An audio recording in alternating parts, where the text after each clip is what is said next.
লখিমপুৰৰ পৰা আহি পালোহি আমাৰ নিজৰ পথাৰখন মানে বহুত দূৰ ঘূৰিলোঁ আজি বন্ধুসকল মানে ঘপককৈ কথা এটা মনত পৰিলে আজি আমাৰ অসমৰে এজন ব্যক্তি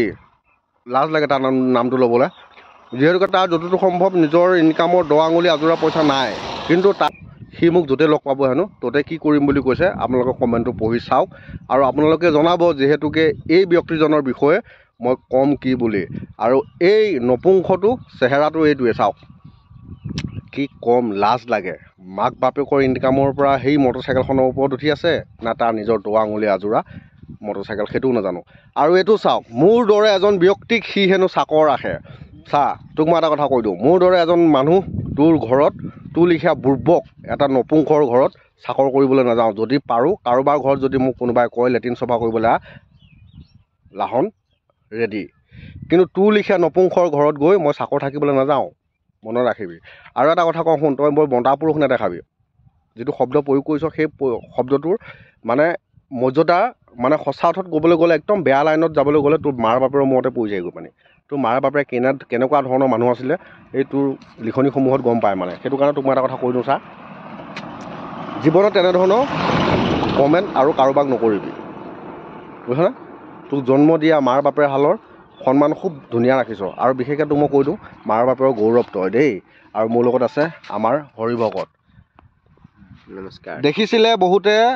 যিহেতুকে আমি দুজন ব্যক্তিয়ে এদিন ফুট কলা খাইছিলোঁ হয় তেতিয়া বহুকেইজনে এটা কথা লিখিছিলে এজনৰ মদ খাই মাতাল নহয় এই ব্যক্তিজনৰ যথেষ্ট অসুখ আৰু দুজন ব্যক্তি আমি একেলগতে থাকোঁ ক শ্ৰেণীৰ পৰা পঢ়া দুইটা মোক চাই আৰু ইয়াক এইজনক চাই পানি লাগে জানো তেনেকুৱা কিন্তু এতিয়া আমি দুইজন হৰিভকত ইজনে সিজনক নেৰো এদিন লগ পাইছিলোঁ ফুট কলা খাওঁতে আপোনালোকক মনত আছে চাগে কৈ দিয়া নামটো কুটুম হয় আমি ফুট কলা খাইছিলোঁ আপোনাৰ বিষ্ণুপুৰ দেউৰী গাঁৱত যিহেতুকে ফুৰিবলৈ গৈছিলোঁ তেতিয়া আৰু আজি আকৌ এজনক লৈ মই লখিমপুৰৰ পৰা আহি এতিয়া ক'ত আমি দলনিত আমাৰ নিজৰ খেতি পথাৰ পাছফালৰ যিমানখিনি মানে মাটি এই লাইনটো দেই গছজোপাৰ পৰা দেখা পাইছে যে এয়া মাটি আছিলে আমাৰ এতিয়া ঘপককৈ আহিলোঁ হাল বোৱাৰ কথা কৈছিলে হাল বোৱা নাই কিন্তু চাবলৈ আহিলোঁ মানে এক গুলি দুই চইকাৰ আৰু লগত আছে মোৰ ভিনী এইফালে ভিনী নামটো কৈ দিয়া অভিজিত বৰগোহাঁই শেহতীয়াকৈ হ'লেও সকলোকে ৰঙালী বিহু শুভেচ্ছা জনালোঁ মেইন কথা হ'ল কি মোৰ অৰিজিনেল মই একদম শদিয়া ভূপেন হাজৰিকা ব্ৰিজৰ ওচৰৰ মানুহ আৰু সকলোকে আশা কৰিছোঁ আমাৰ এই লাহনৰ সকলোৱে ভিডিঅ' চাই আৰু তেওঁক সকলোৱে যাতে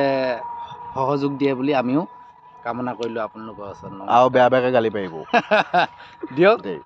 কাৰণ আমি মানুহটোৱে এনেকুৱা বিন্দাছ আমি সদায় হাঁহি ধেমালি কৰি ফূৰ্তি কৰি থাকি আজি এতিয়া বৰ্তমান ক'ত আছোঁহি মুকলি পথাৰ এখনৰ মাজমজিয়াত বন্ধুসকল এই প্ৰতিচ্ছবিখন চাই আপোনালোকে ক'বচোন ই সঁচাই নিজৰ ইনকামৰ টকাৰে সেই চাকৰ ৰাখিব পৰা অকাত আছে নি বাৰু ইয়াৰ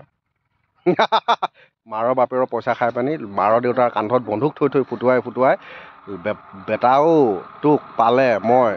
কাণতলীয়া চৰ নামাৰো তোক মই পালে খুব ধুনীয়াকৈ গালত এটা কামোৰ মাৰিম আৰু সেইদিনাখনি তোক মই এটা কথা ক'ম যদি পাৰ মাৰ দেউতাৰ সা সন্মানবিলাক ৰাখ যদি নোৱাৰ তেতিয়াহ'লে দেই গোহালি গোবৰ চফা কৰ নহ'লে আমাৰ দৰে নাপিত কৰিবলৈ ল নহ'লে গাড়ী চলা দেই ইটিকিং কৰাটো মানুহৰ কৰ্তব্য নহয় তই যিটো শব্দ প্ৰয়োগ কৰিছ সেই শব্দটোৰ ওপৰত তই কিবা এটা কৰি পাইছনে তেনেকুৱা ধৰণৰ কৰ্ম সন্মান বেচা কিনা বস্তু নহয় নকবি তেনেধৰণৰ কথা তোৰ বাঢ়ি থোৱা ভাত কাঁহী মই আজৰি খাব যোৱা নাই যিহেতুকে মোৰ ঘৰত যিকেইটা পাৰিছোঁ খাইছোঁ নোৱাৰিছোঁ আনিব পৰা নাই পথাৰত গৈ নৰা ফালি মানিমুনি বুটলি খাইছোঁ কচু শিয়লি বুটলি খাইছোঁ কিন্তু তোৰ বাপেৰৰ হওক বা তোৰ নিজৰ ইনকামৰ টকাৰ মই কিন্তু আজৰি এই লাহনে খোৱা নাই এনেধৰণৰ মন্তব্য নকৰিবি আৰু তই কি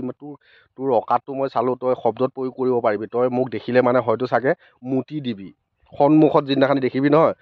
চেকে মুতি দিবি বুজিছনে এনেকুৱা শব্দ প্ৰয়োগ নকৰিবি আমি যিহেতুকে তেনেধৰণৰ শব্দ প্ৰয়োগ কৰিলে এই লাহন ভয় কৰা ব্যক্তি নহয় বাৰু বন্ধুসকল অল অসম নহয় অল ভাৰতৰ ব্যক্তিসকলে চাওক এই অভদ্ৰটোৱে লিখা নপুংস বুলি কৈছোঁ তাক মই শব্দকেইটা চাওক এইকেইটা শব্দ প্ৰয়োগ কৰিবলগীয়া ব্যক্তি এজন হয়নে নহয় এই মাক দেউতাকৰ গৌৰৱ নহয় জানো বন্ধুসকল বাৰু বন্ধুসকল বৰ বিশেষ বেছি দীঘল নকৰোঁ এতিয়ালৈ ভিডিঅ'টো ইমানতে সামৰণি মাৰি দিওঁ যদি ভিডিঅ'টো চাই ভাল পায় লাইক কৰিব শ্বেয়াৰ কৰিব আৰু চেনেলটো ছাবস্ক্ৰাইব কৰিবলৈ নাপাহৰিব যিহেতুকে আমি মুকলি পথাৰৰ মাজত এয়া হৰিভকত ভিনি ফুলখালি বাই বাই।